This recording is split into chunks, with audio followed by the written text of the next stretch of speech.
जय नित्यानंद।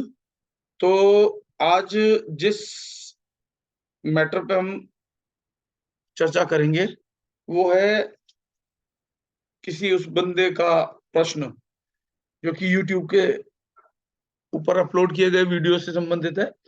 उन्होंने कहा है कोई शिवराज जयपुर, शिवराज BI का तो मतलब नहीं समझा, शिवराज BI, शिवराज BI जयपुर, शिवराज जी कोई होंगे।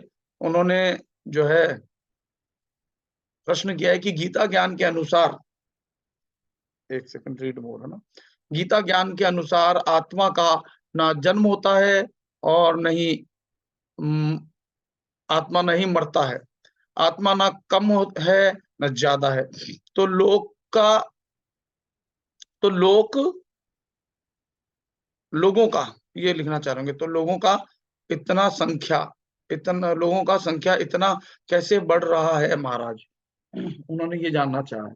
तो देखो, पहले भी मैंने समझाया था कि प्रकृति और पुरुष, दो तत्व को आप अच्छे से समझ लो। प्रकृति है जिसका जो स्वभाव यानी गुण, यह है मूल गुण कि प्रकृति परिवर्तित होती रहती है।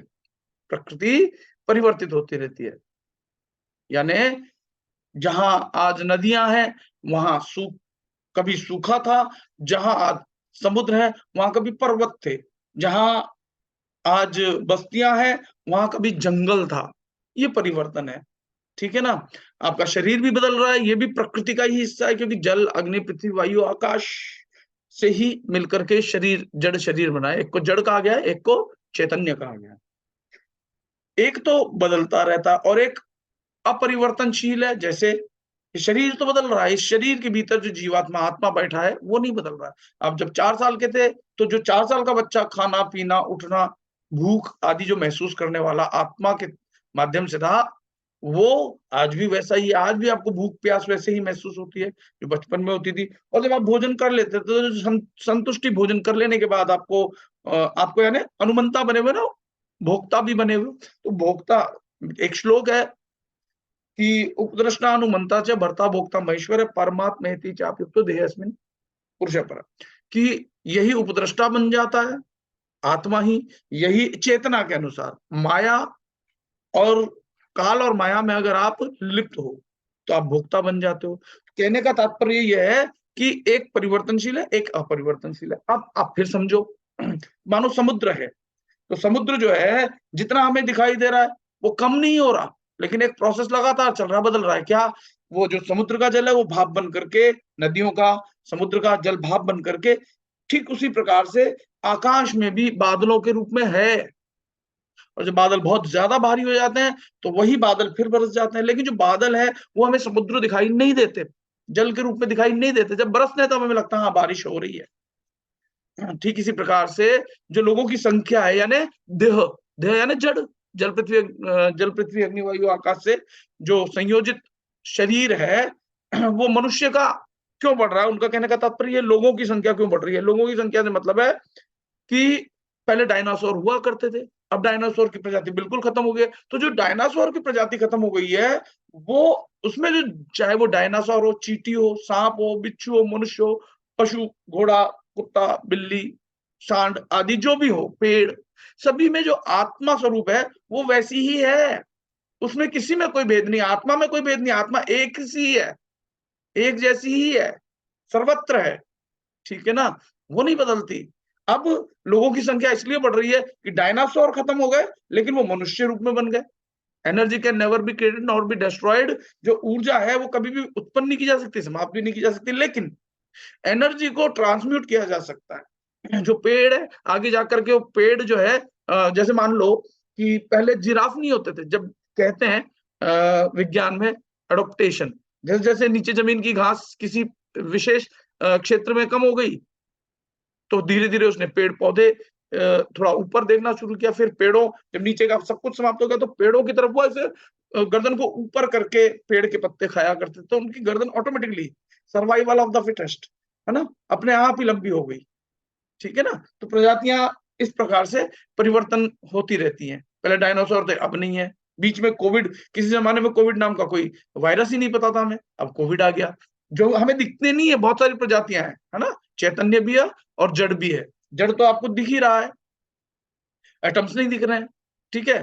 तो जो लोग पहले कई प्रजातियां गायब हो चुकी हैं, लुप्त हो चुकी हैं, कहते हैं ना भाई अब सेव टाइगर्स, वरना ये लुप्त हो जाएंगे, यानी पहले अब टाइगर्स बहुत ज्यादा रहे होंगे, अब कम होते जा रहे हैं।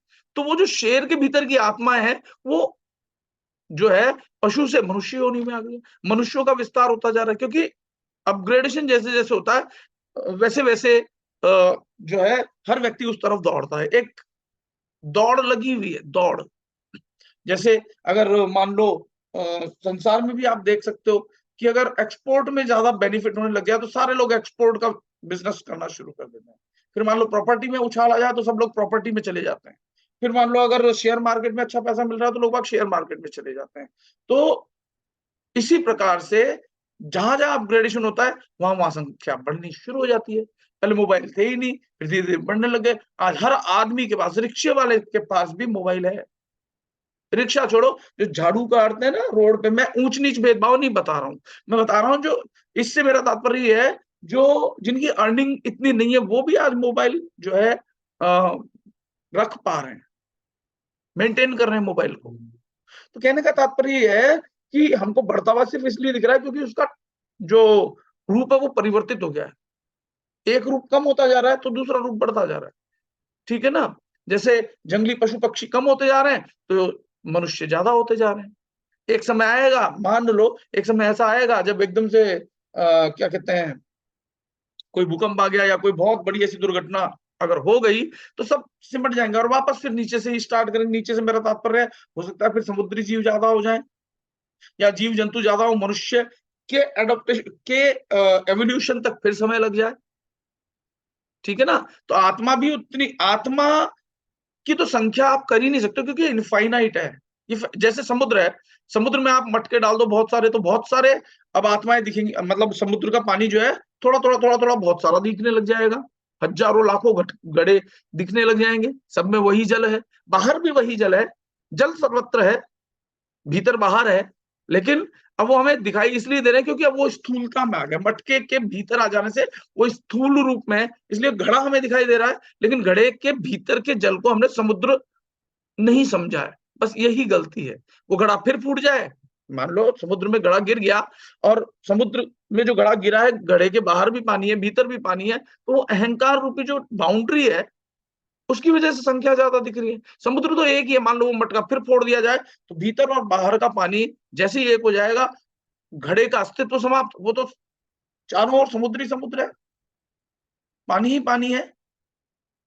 जो भीतर भी था बाहर भी था, वो भीतर बाहर इसलिए लग रहा था क्योंकि अहंकार की दीवार थी, वो फूटी, अब भीतर बाहर समाप्त, केवल वही है, वही अस्तित्व है।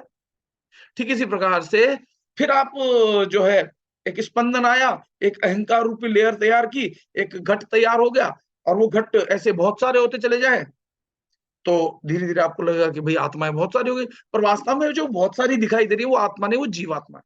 समझने का देखो, द्वैत, अद्वैत, और तीसरी चीज है द्वैताद्वैत। द्वैताद्वैत सुना होगा किसी ने कि हर चीज जो है तीन प्रकार के मुख्य गुण होते हैं, नाड़ी तीन, ईड़ा पिंगला सुषुम्ना, ठीक है ना। देवी देवता तीन, देवी यानी माँ काली, माँ लक्ष्मी, माँ सरस्वती, ब्रह्मा विष्णु महेश, हर चीज तीन भागों में फर्दर डिवाइड हो जाती है, ठीक है, ठीक है ना। तो इसलिए आप समझो कि कोई प्रकृति का एक कण भी नया नहीं बनता, एक कण भी पुराना जो है समाप्त नहीं होता, मरता नहीं है, रूप परिवर्तित होता है, ठीक है ना। ये रूप परिवर्तित होता, और एक होता है जो कभी परिवर्तित ही नहीं होता। भले ही जो प्रकृति के जो एटम्स हैं, कण हैं, वो मिलकर के एक मटके का आकार, मिट्टी ने एक मटके का आकार ले लिया, लेकिन अगर समुद्र में वो चलो समुद्र को भी छोड़ो, मान लो एक शून्य है, कुछ नहीं है, मिट्टी उसमें, आप मिट्टी से घड़ा बना रहे हो तो बाहर भी शून्य है और मटके के अंदर भी कुछ नहीं है, जब तक वो शून्य ही है। मटका फिर फोड़ दो तो भीतर और बाहर का शून्य है, सर्वत्र है, परिपूर्ण है। तो इस तरह से इस बात को समझो। और ये जैसे मैंने वर्बल आपको बता दिया, वर्बल आपने सुन लिया, इसको तब तक आप गहराई से नहीं समझ पाओगे जब तक आप अपनी चेतना शक्ति को ऊपर नहीं उठाते हो। ऊपर से मेरा सिर्फ इतना ही तात्पर्य है, एवोल्यूशन। जो रीड के जैसे मान लो, मैंने कल परसों भी कहा था, पता नहीं यहाँ पे कहा या नहीं कहा, कि मन जो है उसके दो सिरे हैं, एक सिरा नीचे की ओर है, एक सिरा ऊपर की ओर है। नीचे का सिरा अगर मन नीचे की ओर उतरता है तो इसका मतलब ये संसार की ओर जा रहा है, स्थूलता की ओर जा रहा है। स्थूलता से मतलब है फिर आपको दिखना शुरू होता है। किसी चीज को अनुभव करने के लिए हमारी जो कि जो दिख नहीं रही, एहसास हो रहा है, उसको हम देखें कैसे, तो हम क्या करते हैं, स्थूलता में जाते हैं, तो नीचे उतर। तो ऐसे ही मन नीचे की ओर आता है तो स्थूलता हो जाती है, और वही मन ऊपर की ओर जाता है तो सूक्ष्मता की ओर जाता है, वो परमानंद की ओर जाता है। तो इस प्रकार से साधना करनी आवश्यक है, तब ये भेद अच्छे से समझ में आएगा। नहीं तो मैंने बता दिया, बिना साधना के अगर चेतना नहीं है उतनी ही जितनी होनी चाहिए, तो ये बात समझ में नहीं आएगी। पर अगर है तो समझ ही जाओगे। ठीक है ना? तो इतना ही मेरा जो है संदेश है कि कोई भी चीज ज्यादा नहीं होती, कोई भी आत्मा न ज्यादा होती है न कम होती है। केवल जो चीज तुम नहीं हो उसका संग करने से वो छोटी या बड़ी दिखाई देती है। जैसे तुम अविनाशी हो और नाशवान का संग करने से, यानी मटके का संग करने से, मटके के भीतर स्थित हो जाने से तुमको लगता है कि ऐसा मैं छोटा सा ही एक व्यक्ति हूं। अहंकार के कारण वो मटका फूटा, फिर तुम अनंत हो जाते हो। ठीक है ना? तो मटका फूटा, लेकिन अगर आप अभी जीव की स्थिति में हो तो जो बाहर का स्थूल मटका दिख रहा है, ऐसे और भी मटके हैं। ये मैं फिर किसी और सेशन में समझाऊंगा। अभी आप इतना ही समझो और अभ्यास करो। जब तक साधना से नहीं जुड़ोगे, साधना से जुड़ने के लिए आपको प्रक्रिया भी पता होना चाहिए। वो प्रक्रिया, क्योंकि जब समुद्र मंथन हुआ था तो उसमें विष भी निकला था, अमृत भी निकला था। ठीक है ना? तो उसी समुद्र में से विष कैसे निकले और अमृत कैसे निकले, इसकी एक प्रक्रिया होती है, प्रोसेस होता है। उसको जाने, उस प्रोसेस को जानने के लिए ही गुरु की आवश्यकता होती है। तो कोई गुरु ऐसा खोजो जो आपको ये सब भेद बता सके, साधना का भेद बता सके। एक होता है माता, हर चीज जैसे मैंने भी बताया 3 भागों में बट जाती है। जैसे मान लो कि साधना जो है वो भी 3 खंडों में ही है। एक है महात्म्य खंड, जैसे हम सुंदरकांड, हनुमान चालीसा आदि पढ़ रहे हैं तो उसमें भगवान की लीला और गुण बताए गए हैं कि क्या उनमें ताकत थी, कैसे है, जय हनुमान ज्ञान गुण सागर, कि वो ज्ञान के सागर हैं, उनकी तारीफ करना मातम्य खंड कहलाता है। दूसरा है ज्ञान खंड, कि जैसे मान लो ज्ञान खंड से मतलब शरीर के बारे में हम बता रहे हैं। जैसे चलो मान लो त्रिपुरा रहस्य है, तो त्रिपुरा रहस्य माँ के हाथ में एक रस्सी है, पाश। तो ये प्रतीक है कि जो एक शक्ति है, अगर उसमें चेतना ना हो तो बांध देती है आपको, रस्सी के समान। अभी आप बंधे हुए ही हो ना इस शरीर में, पाश इस चीज का प्रदर्शन करती है। दूसरा है अंकुश। अंकुश का मतलब होता है कि जैसे हाथी को जब अंकुश मारा जाता है तो हाथी भागता है, दौड़ता है, तकलीफ होती है। तो पाश हो गया राग, जिससे आप चिपक जाते हो, बंध जाते हो, और अंकुश जिससे आप भागना चाहते हो, जिससे आपको तकलीफ होती है, घृणा के कारण तकलीफ होती है, आप भागना चाहते हो, दूर जाना चाहते हो, तो वो अंकुश का प्रतीक है, अंकुश उसका प्रतीक है। दोनों ही आपको तकलीफ देने वाले हैं। ठीक इसी प्रकार से एक बाण दिखाते हैं जिसमें 5 तीर हैं। वो 5 तीर है, 5 आपके वासनाओं के, कलाओं के, और इसी प्रकार से आप देखते हो कि एक धनुष है ईख का। तो ईख जो होती है, ईख यानी जो गन्ना कहते हैं जिसको, गन्ना, गन्ने से प्रेरित होकर के हाथी कैसे दौड़ता है, काम वासना में। ऐसे ही हम दौड़ते रहते हैं, भागते रहते हैं, भागते रहते हैं। हमने त्रिपुरा, हमने जो महाललिता त्रिपुर सुंदरी है उनको समझा ही नहीं। उनके हाथ में इसका क्या अर्थ है, उसका क्या अर्थ है, बस दौड़े जा रहे हैं, बस साधना कर रहे हैं कि श्री विद्या कर ले, श्री विद्या कर ले। समझो तो सही वो कहना क्या चाह रहे हैं। कहते हैं अरुणा तरंगी, मतलब सुबह लालिमा लिए हुए जो अरुणी रूप होता है, तो प्रातःकाल एकदम लाल रूप दिखाई देता है। तो सूर्य में जो, अब शिव को हम कहते हैं कि कर्पूर गौरम, कर्पूर यानी व्हाइट लाइट, प्रकाश, सूर्य कर्पूर गौरम, और उस व्हाइट लाइट से ही सारे रंग निकलते हैं। अगर प्रिज्म कहते हैं ना, त्रिकोणीय कोई प्रिज्म होता है, उससे अगर लाइट पार करें तो सबसे पहले लाल रंग दिखाई देता है, विबग्योर। अगर उधर से चलते तो रेड पहले दिखाई देता है। तो लाल रंग प्रतीक है। सुबह सूर्योदय जब होती है, दिन की शुरुआत होती है, तो लाल रंग बिखरा होता है, लाल लाल लालिमा लिए। ठीक है, इसी प्रकार से हमारे मूलाधार से हम शुरुआत करें तो वो भी लाल रंग का है। तो ये सब चीज बड़ी साइंटिफिक है, लेकिन जब तक आप समझोगे नहीं तो बस दौड़े जा रहे हो, बस करे जा रहे हो, लाम लाम करे जा रहे हो बिना जाने बिना समझे कि इसके पीछे है क्या चीज।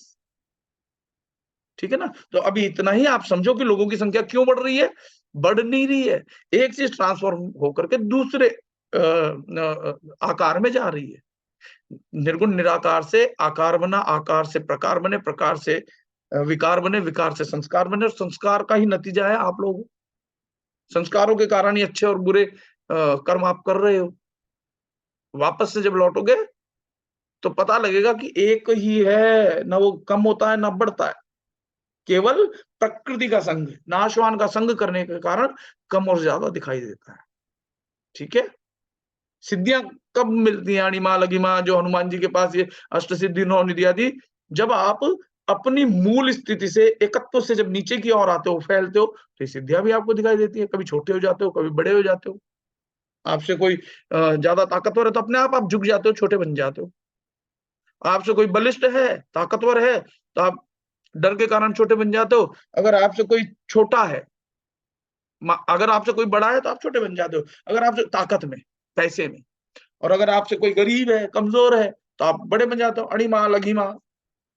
लोग उसको सिद्धि मानते हैं। आप समझो बात को। आप हनुमान जी के समान जब हनुमत तत्व जागृत कर लोगे तो आप फिर किसी को परेशान नहीं करोगे। वहीं आप बड़े बनोगे जहां कोई अहंकारी आ गया तो उसको बताओगे भाई तुम सब कुछ नहीं हो। जहां कोई व्यक्ति दुखी है, आपका जस्ट जो है रिवर्स प्रोसेस हो जाएगा। बस इतना ही कहना चाहूंगा। तो अगर इस भेद को आप समझ गए कि आत्मा ना बढ़ता है ना घटता है, तो आत्मा अविनाशी है, और जड़ चेतन जो आपको बढ़ते हुए दिख रहे हैं, शरीर है ना, वो नाशवान है। और नाशवान और अविनाशी जब आपस में संग कर लेते हैं तो वो आत्मा नहीं कहला करके जीवात्मा कहला। ठीक है। धन्यवाद। जय नित्यानंद। अब हम साधना करेंगे, लेकिन साधना रिकॉर्ड करके नहीं डाल रहा हूं मैं। जिसको साधना करनी हो वो व्हाट्सएप नंबर में डालता हूं, वो व्हाट्सएप पे कनेक्ट करें। उसका एक प्रोसेस है, कुछ फीस वीस है, ताकि अनुशासन में सब रह सके। तो वो ज्यादा डिटेल व्हाट्सएप नंबर पे व्हाट्सएप करके जान सकते हैं। जय नित्यानंद। नमः शिवाय।